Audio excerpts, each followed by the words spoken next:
صبر کا دامن پکڑ لو، یاد رکھو کہ صبر دو قسم کا ہوتا ہے، ایک اعلیٰ اور ایک ادنا۔ مصیبتوں میں صبر کرنا اچھا ہے، لیکن ان امور سے بچنا جن سے خدا نے روکا ہے۔ قرآن ہدایت کا سرچشمہ ہے، علم کا کنول اور رحمان کی تازہ کتاب ہے۔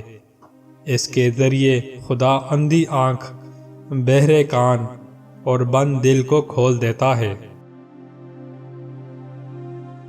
نماز میں قرآن خوانی ایسی ہے جیسے کسی کو چھپا ہوا خزانہ مل جائے، اس میں بڑی برکت ہے، اس لیے جتنا ہو سکے قرآن پڑھا کرو۔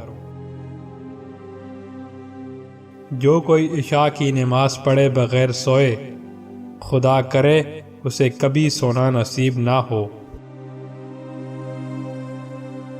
خدا نے طے کر دیا ہے کہ کچھ لوگ قتل ہوں گے اور کچھ لوگ طبی موت مریں گے۔ بڑے خوش نصیب ہیں وہ جو خدا کی خاطر قتل ہوں۔ اپنے مردوں کو صدر، بیری کے پتوں اور پھولوں کے آبجوش سے غسل دیا کرو۔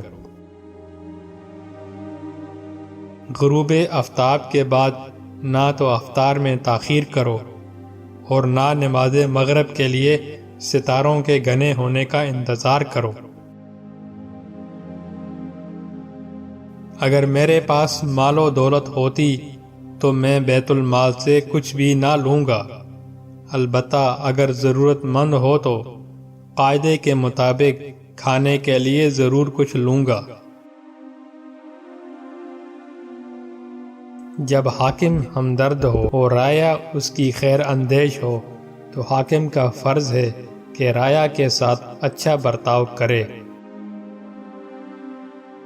عجب گوئی بری بات ہے